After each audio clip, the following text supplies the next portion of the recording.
nowadays. Today at the beginning, Sam mentioned how an era with little access to cheap capital has changed the game because you just can't go and subsidize client acquisition. You need to be efficient. And we've been doing this not because of some philosophical approach. It's a very practical thing. We're a bootstrap company. We need to be profitable. So we need to manage our business very, very efficiently.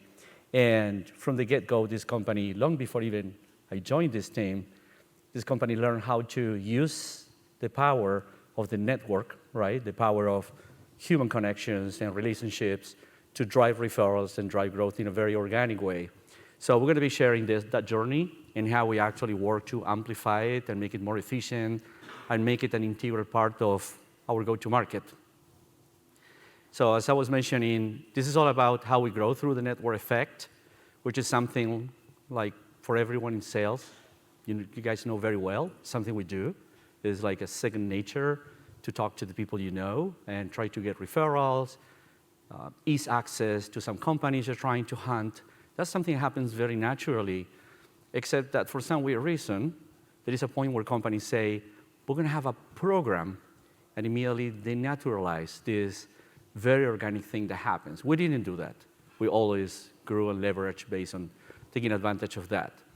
And we're going to be talking with Remy and Idan how we do it, but I think it's interesting for you guys to see some of our metrics. This is something we use internally, but we thought it would be cool to share with you, which is some of our key indicators of how our program works. The first one is leads coming from partners, from a referral, or as is known in the industry, partner source leads. They close 3.3 times faster. So if you're in sales, that means that instead of closing in 3 months, you close in a month. In a year, is adding or giving back to you 2-3 months of additional productivity. And in sales, that is a lot. The second interesting metric is conversion rate. Conversion rate is 2.3, 2.1, 2.2, depending on the quarter, times higher than every other lead source through any other channel, which is pretty impressive because you know that you will close them at a much higher rate, and you're actually going to do it faster, which means that everyone pays a lot of attention, which also translates in a great service. Because when a partner refers someone to you, you know that this thing will close faster and a higher rate, and you give the best possible service, which in time confirms the referral partner that was the right thing to do. And the third metric is today, 40% of active clients are partner sourced, which is actually a super interesting number, pretty steady over time. It was probably much higher at the beginning, but as we diversify acquisition channels, that number has stabilized around that number. And the last metric is when clients use more integrations, they stay us for longer. And this is something we're very well known for SaaS companies, but we experience it as well, and it's also something we track. So that's kind of to frame the conversation of what we're getting from this program, from this approach of using referrals as the pillar program in our partnership program to drive capital efficient growth, which is pretty much one of the biggest themes of this conference. So we've been working with Remy, with Idan, executing on this, and we wanted to share some very practical details of our experience, right? Not philosophy, not concepts, but some real hands-on learnings that we had. We had failures, mistakes in the process, right? But that's what you do. You try something, adjust, and learn. So basically, we're going to be pivoting around these three main topics: is how we embed this in our go-to-market, how we use referral partners as our foundational partnership program, and how we've been automating to scale. Sounds fair? Yep. Ready to go. So one of the first things that I wanted to ask, I don't know if Idan, Remy, you guys want to, who wants to answer, is who are our referral partners? I could take this one. So our referral partners are pretty much anyone in our network. But if you get down into like the nitty gritty of it, it can be anything from consultants, ad agencies, our tech partners, you name it. It's the network that we've built and we are a part of, whether it's our network as a team, Everflow's network as a whole, anyone can be a part of our referral program. Yeah, I agree with Rami, and in my opinion, is every person that thinks that Everflow is a good company and a good solution, and they feel comfortable to recommend on us. So that's why everyone can be a referral partner. You can meet someone in a conference and you say, would you like to be a referral partner? And say, yeah, of course, why not? And I think this was the beauty about it in our referral program in that case. Yeah, that's interesting, which pretty much breaks this myth that I heard sometimes that a referral partner is someone like his job is being a referral partner, but ultimately it's anyone, right? Can be a user, can be someone working at an agency owner, a tech partner, anyone, right? Absolutely. It doesn't, even if you're one of our tech partners, you still have like that core start of being a referral partner of ours. And it's the added value that you then bring as a tech partner, agency, publisher, whatever it may be, we still consider you at the core a referral partner because that's where the relationship was built on that trust from the start. 100%, and the same is like for all of our clients. They use Everflow as their own solution, and they see how great is the opportunity to recommend to other people, so they feel comfortable with that. Yeah, and this is something we speak a lot about this topic. Like, if you're really, really obsessed with customer success, clients will be very, very happy to recommend you and say, like when they are finished with a support session, and you ask them, are you happy with this? Do you feel like writing a recommendation? They will be happy to say, yes, great support, love how you guys give help. Why not asking for a referral, right? Mm-hmm. But it's not always about asking, right? And I remember, Dan, when you joined the team to lead partnerships in Europe, one of the things that you keep telling me is, well, maybe in the US, you guys go and just ask for referrals, but that's not how we do it in the EU, right? In Europe, there's some other codes. You want to talk about something? Yeah, I think a big difference between the US market to the European one is the formal versus informal of the communication. So one of the partners I met when I just joined in October, I just said, hello, how are you? And this was it. And then we said, oh, we have a client together. Let's talk about it. Let's do a fireside chat. And then we start to ramp up this conversation. So I do believe that maybe it takes a longer time to build the trust in Europe.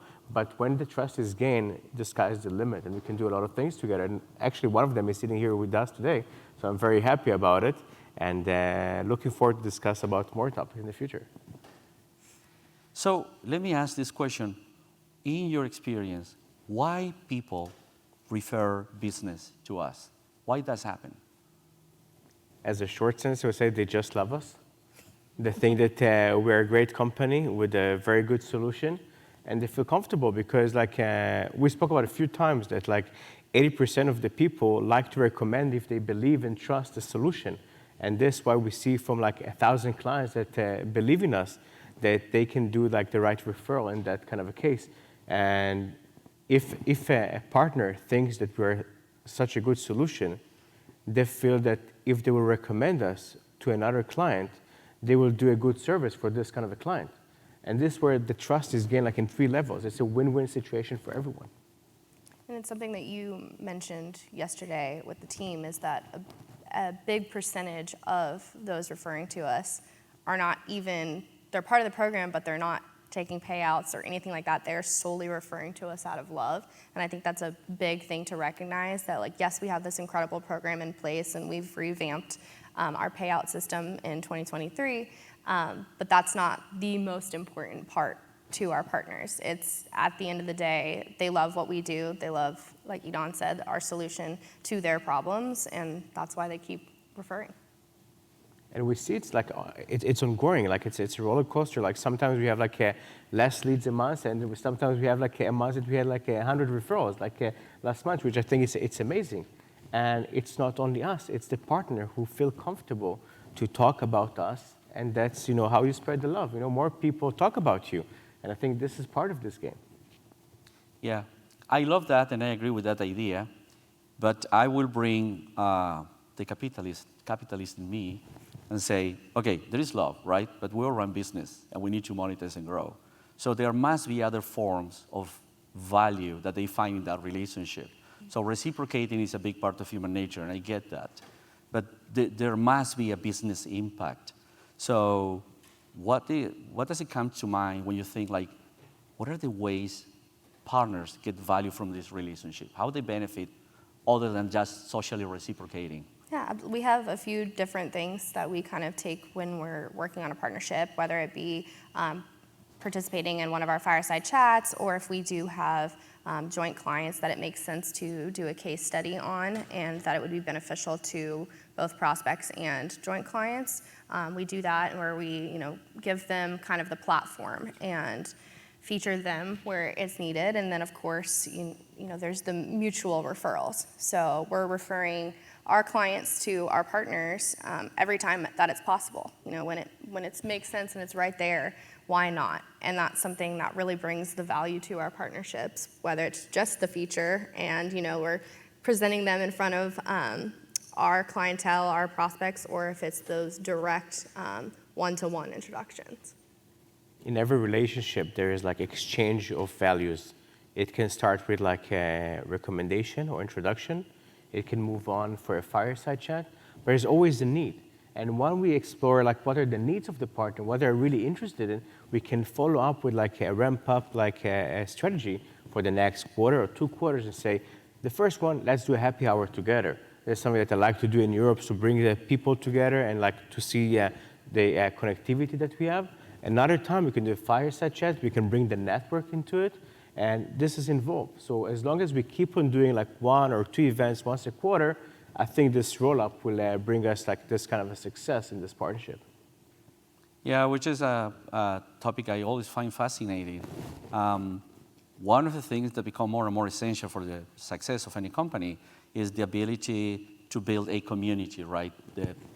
Your network, the places you have access where you can send your message, people that will trust you. And I agree with you guys that the biggest value in the long term for many of these partners that refer clients to us is we giving back the chance to speak to our community and grow their business along with us. And there are some very good obvious examples, like with agencies. If you're an agency and you refer a client to us, and then you can serve that client, you're helping the client, you're helping Everflow, but you're helping your own business, because there is a sense like they will also get benefit from that. I think we have some interesting discoveries, right? How sometimes there are forms of value that we not recognize, but end up being extremely relevant. And remember, Remy, like a year ago, you started asking our referral partners, remember you gave like a menu of options? What would you like to do? Like, how can we help you, remember? Yep. And what was it that you gave them? I kind of gave them the 3 main options that we typically go with. Like, is it a fireside chat? Is it a case study if you know that we have the joint clients? Or is it a co-marketing tactic if it's more of one of our strategic, deeper partnerships as far as like a tech partner or an agency, like if they're going to come to Everflow Connect and they want to sponsor, or if they're going to be at ASC and they want to put on a happy hour together. So it kind of gave them that moment to see, okay, there are multiple options, and we're also always willing to discuss any ideas our partners have. So if there's something that they have within their company that they prefer to do when it comes to their partners, we love to hear it and try new things and see what works within the company. And I think that we got a lot of good feedback from that, because as much as we're in front of our partners, it's always good to have that reminder of like a list right in front of you of things that you can do. So we had a great response from that. Yeah, I agree. And we discover like many even hidden expectations, like how your partner expects you to reciprocate and make that relationship stronger. And when you understand that, which is also part of the learning journey, it helps in driving more, let's say, richer relationships. Yeah, I think that was a good moment, especially because it's not Idan, it's not Remy, it's not Ed or other people in our team that is going to recruit these people. So in your experience, guys, who are the people actually recruiting these referral partners? So everyone in the company, everyone in our network, our clients, our sales team, our customer success team, our marketplace team, they're all doing their own part to bring more partners into our program. And it's really neat to kind of see the different perspective that and like touch points that they have, whether it be with our clients or people that they've known from the industry for 20 plus years, wherever they may have come from, bringing them a new visual into our program is really cool to see. I think the beauty part about the network effect, that the network is working for you.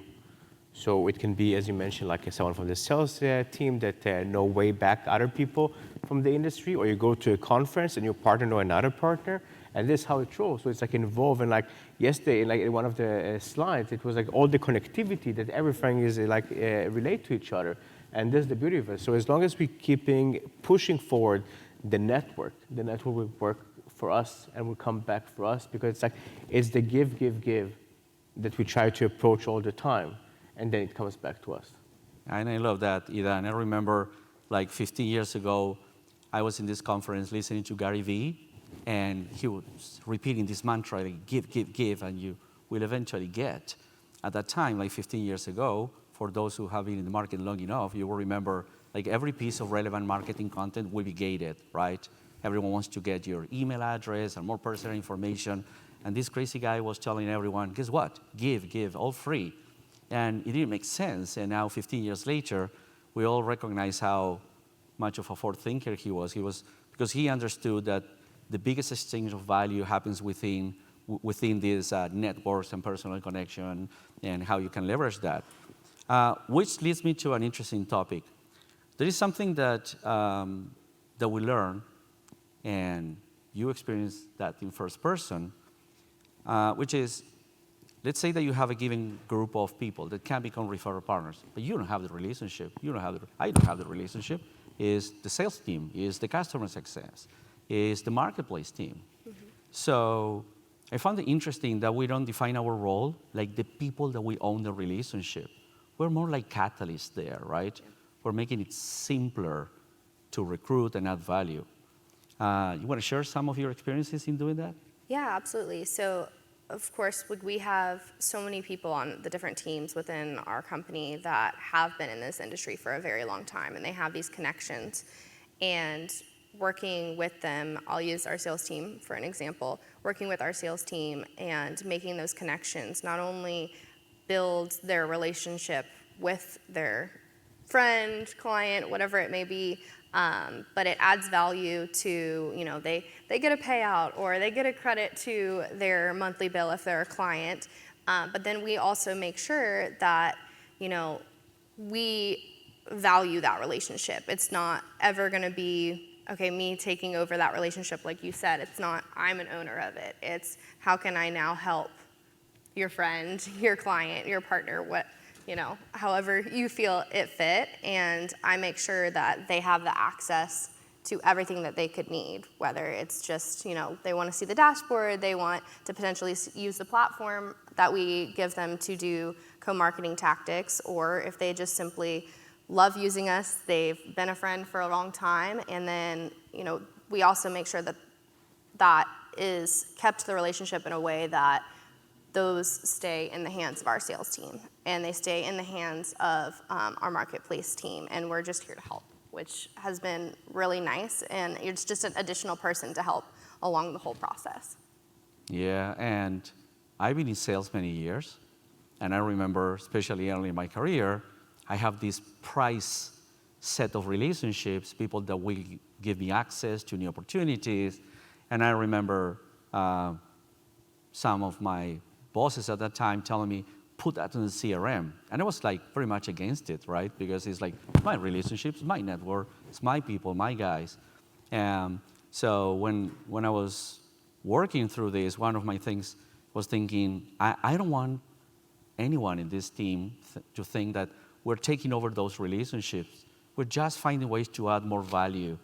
So we did a couple of tweaks to make sure that it's actually wired into the program, right? Because we want to make sure, like, if you bring this relationship, it becomes a referral partner, and they happen to be sending leads, you want to make sure the lead gets assigned to the right person, right? Yeah. I can share that I remember when I just started and we had my onboarding and we thought about what are the publishers that we have in Europe. And luckily, our partner manager, and a publisher manager, was very open to talk about it and say, yes, of course, my connection is your connection. And it comes to a place that now in the program, every publisher is becoming a referral partner automatically. And this is really leverage the amount of connections. And you don't need to own a connection in order to work together. The idea is to have 2 people or 3 people building this kind of a network and relationship to grow and to make it more results in this kind of case. Yeah, yeah, absolutely. And on the same line, I love when we're able to guarantee that when you bring a referral, if there is any lead coming from that, that will be sent and assigned in the CRM to the right person.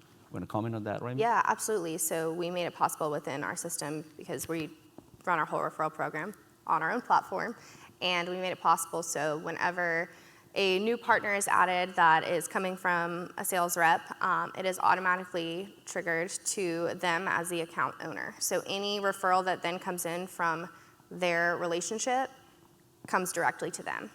And that makes it easier to just kind of keep, like we said, add the value to those relationships rather than take away any value. Yeah, yeah, and I don't want to frame this as a matter of jealousy.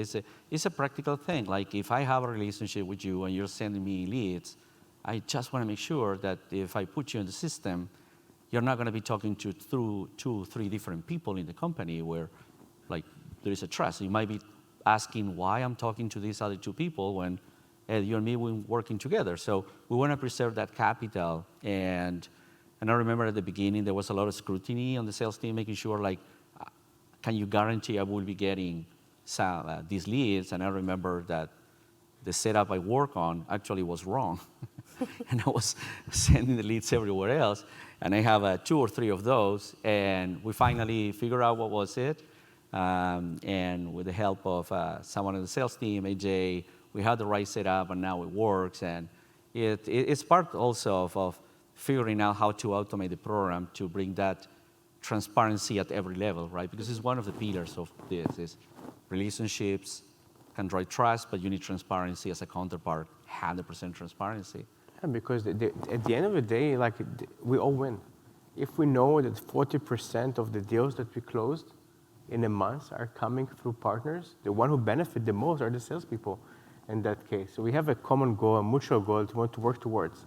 And it's making everything is really visible when we see the dashboards that we're looking at. And this is what makes totally sense for everyone. So I think it was a bumpy road at the beginning, but now I think everyone are happy with this, and we can show results from both sides, and everyone can get the recognition for their great job that they're doing.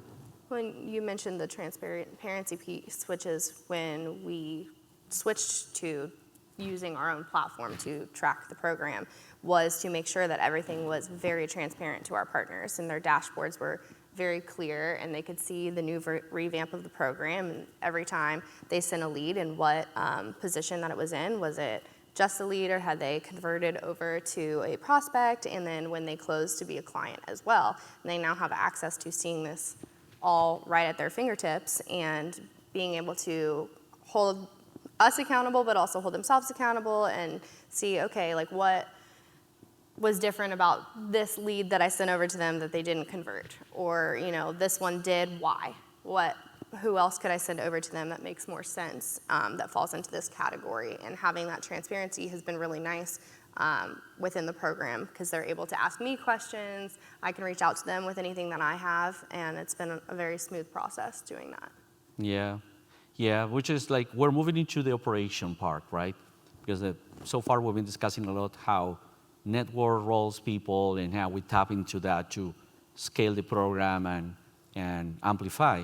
But I think that we have a significant amount of learnings and tweaks in the last year and a half, 2 years around bringing automation, making the operation more efficient.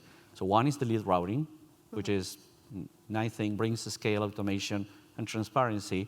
And the moment we did that, we kind of doubled in the next 6 months the amount of referral partners that we were tracking to the system, through the system, and which gave you the chance to actually start doing things like bring a promotion, bring some incentive and opportunities, and communicate with them very regularly, strengthening the relationship, which everyone saw like value added. Let's talk about this other thing that we did, which is getting people to become referral partners imply a decision, right? Okay, you need to say yes. You need to click on this link. You need to remember to fill the form, right? And we figure out that people hate doing that, right? We hate filling forms. So we work on ways to simplify how you can just be a partner without having to go through all the friction. So you guys want to share something of the things that we did? So there's a few different things we've working on, something within HubSpot to where we can automatically enroll a partner that we have in HubSpot that is interested in becoming a referral partner. It's just simply we click yes or no, and they will automatically be created, which is a huge friction elimination for sure. We did find that a lot of people they wanted to be partners, but they didn't have the time, want the time to fill it out, or they would have us just quickly send them the link, and it was too many steps. So we've been trying to take out the steps as much as possible. We also made it so that it's not just our team that has these links. We now, all of our sales team and our customer success team and our marketplace team, they all have their own referral link sign up that when they're in mid-conversation with whoever it may be, a client, a prospect, a friend, they can sign up a partner right away instead of having to originally make the introduction to me and then me send them the form. It was just 2 to 3 steps where all it needed to be was just one. And so now giving them that access, I'll of course still go in and do all the regular process on the back end, but it's just done immediately and there's no wait time. It's just everyone is able to kind of take their own, not responsibility, but do it themselves and just be proud of hey, yeah, sign up for our program. This is what all it entails, and own it themselves and send their link, and it comes directly through in that moment. Yeah, that was pretty awesome. It was an ASC that we created the QR codes. So people can just go with the code, just 1 minute and then sign it. And we had 20 people sign up in one conference. It was really great. And since then, we try to do it every conference. So the simplicity of this process of becoming a partner, that's what can create much more engagement at the end of the day. And if we said it before that everyone can be a partner, just go to this link, go to the QR code, write down in 1 minute, and you are a partner, and you're part of the system, and you're part of the program. So you're already part of something bigger than just being a client. Yes, I remember what was it, a year ago? I remember in 2 separate occasions, one was Sam, and the other one was Kurt, that they told me, Ed, I don't think everyone knows that we have this referral program and all the things that we can do together. And my first thought was saying, no, they do, but then let's do some research. And we realized that there were so many people out there that they will just keep referring, but they didn't know that we can do more things together. So by doing that thing that you guys mentioned, the QR code, empowering people directly from the CRM, which is life and death of salespeople, your CRM, we use HubSpot and enable to say enrollment program yes, and automatically enrollment program. That was something that went a long way because it makes simpler. There is also something interesting that we've been doing with publishers, right? Mm-hmm. And you guys want to share something about it, how we've been enrolling publishers? Yeah, so we're working on now any new publisher that signs up for our marketplace will also automatically be enrolled in the referral program, and it will all hopefully be something that they can manage all at once and be able to visually see that, and instead of having to go in and just offer it then another form and a whole nother link, it's just an automatic thing that makes them then part of that program as well, because they are referring to us and they are making those connections, and now it's just that much easier for them. Yeah, and to me the most interesting part of that story, I love the operationalization, because always eliminating friction goes a long way. But this is to me one of the best examples of embedding the partner program as part of your go-to-market. It was not something that we drove. It was the marketplace team led by Pete. And I remember when, a couple of meetings ago in the executive offsite, I commented, I realized that publishers have a 80, 90, 100% conversion rate. And we're still trying to figure out why. And I remember when I mentioned that, like for everyone else who is a veteran in the industry, I'm not, but in this industry, they say, of course, because for publisher, these are the advantages. And Peter immediately picked up on that, and he set up an entire initiative with the partnership with the marketplace team. We're going to drive more partners to enroll. And that led to many of these things. And in the following 5 weeks after he launched this internal initiative, we had like almost 100 new publishers enroll. And again, having more publishers works in our benefit as a way to get very high qualified leads with a very high conversion rate, but also benefits the publishers because they know that when running offers and traffic for a particular advertiser, when those clients are using Everflow, they know there will be no friction, there will be transparency and trust in the numbers. So it works in their own benefit, allows them to have better, faster growing relationship.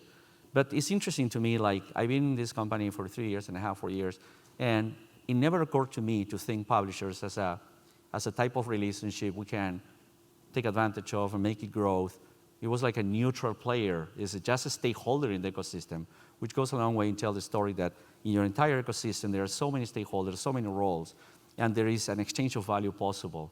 And in this case, the value exchange was created directly from the customer success team, in particular, the marketplace team, and we just helped make that happen. But they drove it as an integral part of the business. So again, the concept that partnerships is not something that the partnership team does, is the go-to-market. Absolutely. Yeah, and just the idea that we spoke about like earlier, about that everyone can be a referral partner, but the results will be different. And we see the stickiness of publishers understanding the value that they can bring to the table. It's much easier for them to just make this introduction or making this referral, because then it will come. And like I was in a conversation with Pete like earlier today, and like, yeah, 91 publishers already referral partners. This is amazing, like in 1 year. And looking forward to see how it goes like next year or so. Yeah, yeah. Remy, you want to say something? Just continuing to grow and like being able to work with all teams within the company has been a major benefit because like Idan said, yes, everyone can be a referral partner, everyone can be a partner in their own unique way, and finding the different ways that we can work with them and grow on those relationships and bring value to them and their companies, and or if they're an individual, bring value to them as an individual and see how we can broaden our program even more has been probably my highlight of the year so far in working in the program. Yes. So there is one last topic I want to cover, which is everyone in business to business know that different from consumer industry, a big chunk of those referrals are not a click, right? It's not digital traffic. It's someone knows someone. I will send an email, make a call, text message, Skype, right? And you get that referral. And when you wire everything, assuming that people will go digitally, leaves a big chunk of these leads out of the system, and you want to track consistently everything in one place, be able to measure, able to optimize. So we had some interesting integration between HubSpot and Everflow, so we can make sure that person-to-person interest gets equally tracked, right? Absolutely, yeah. We have a section in HubSpot to where, you know, sales team's on a call, customer success has a call, they can just place right there who made the introduction, and it's automatically triggered to me, and I am able to make sure that that conversion still occurs. And that has made a huge difference in the automation portion and things not going missed. It's able to show up right on the dashboard, and we're able to take care of it so that anybody, even speaking today, if you made a referral, you would get credit for it. We don't ever want our partners to miss out on it just because they're not using the specific click to link, and we have made that possible on HubSpot. Yeah, which is the topic of the attribution, right? You want to make sure that the right partners get attribution for the value they're adding, and yeah, that's an important piece. So when we wire that up, we solve a big problem. Last night we were having this interesting conversation with Adam from Crossbeam and Justin Zimmerman from Partner Playbooks, and we were talking about this thing like companies look for ways to make this objective attribution, and always the human-to-human piece seems to be falling out of the system. And I was sharing, like, we're very pragmatic. Like, if the salesperson says, this lead came from this partner, and they put it in a field, we take this as a true thing, right? What is the worst-case scenario? That we get 3 or 5 leads that are not really coming from that, which is never the case, but what would be the net effect?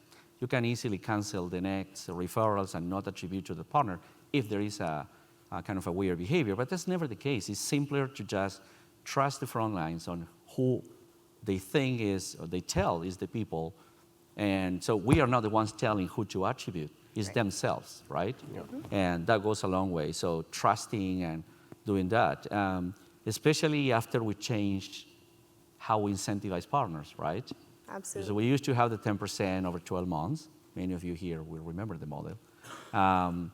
But then I think it was Michael who said, like, we're going outdated with this model. And we realized something that it was not my idea, right? But it was something brilliant, which is if you get a rev share, you have to wait until I win the deal and then get money in the next 12 months.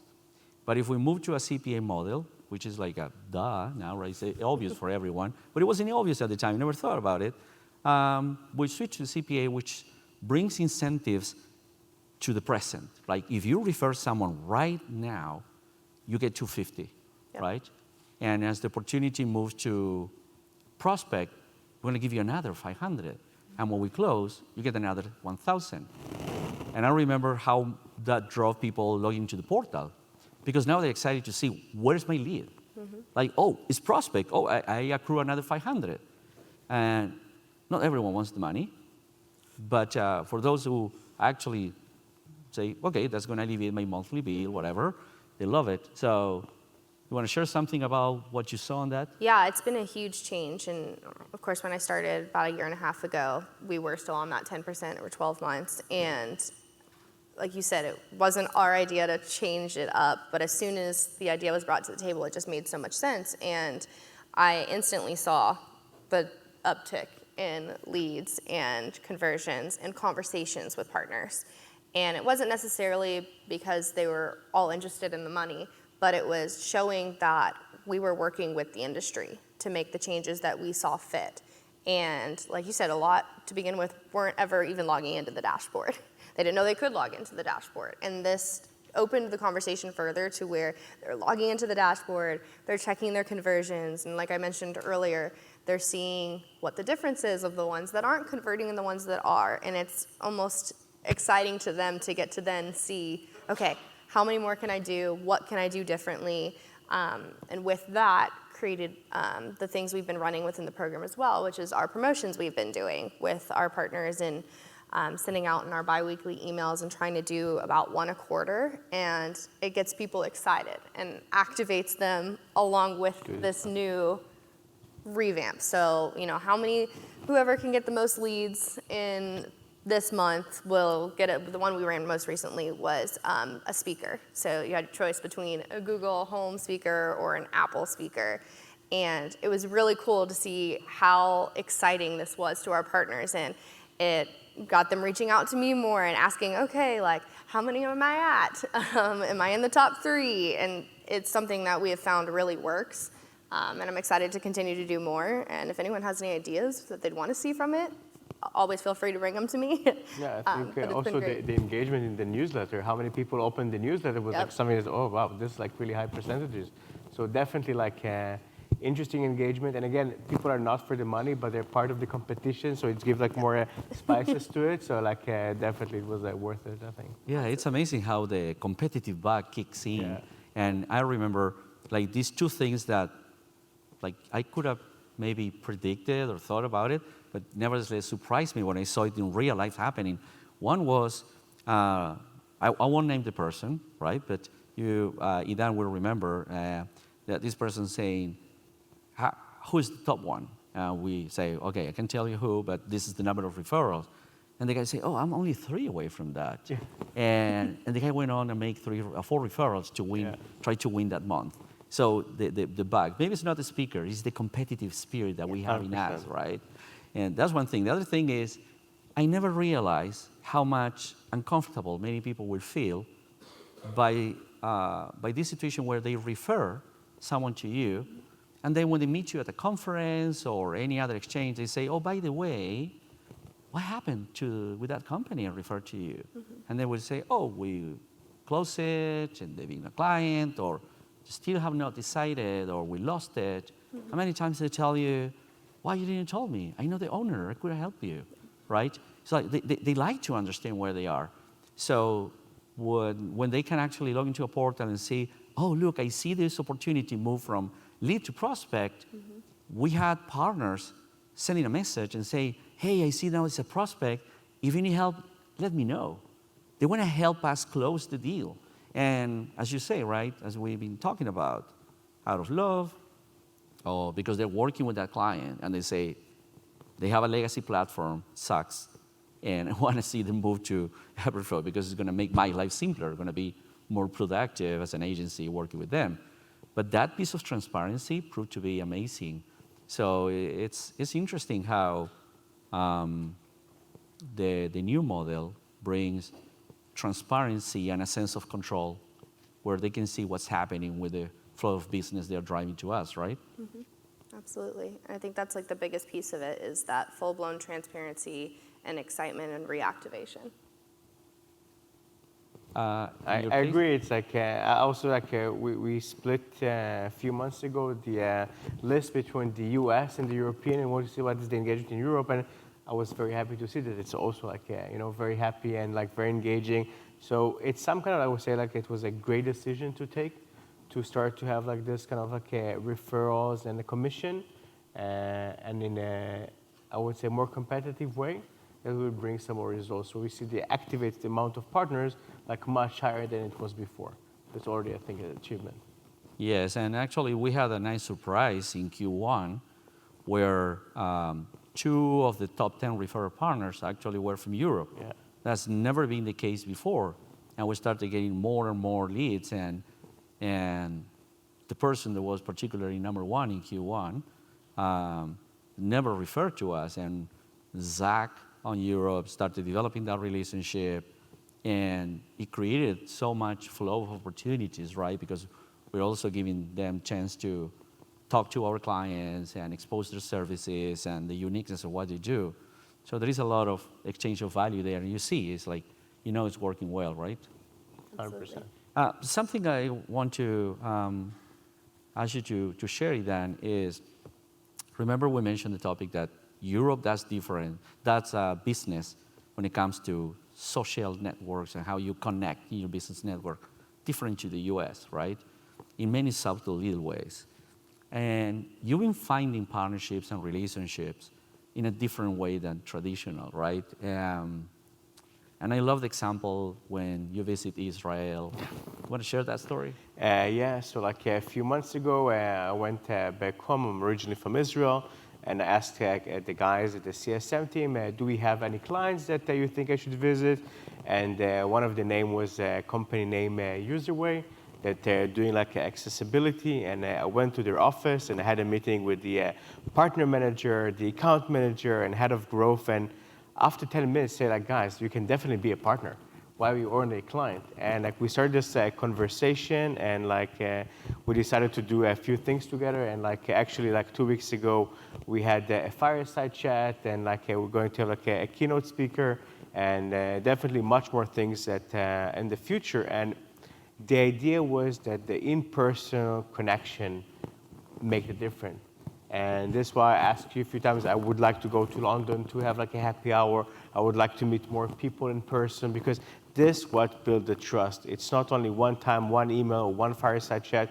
You need to keep on going and to build this kind of relationship, to put the effort into it, because in my opinion, partnership is like relationship.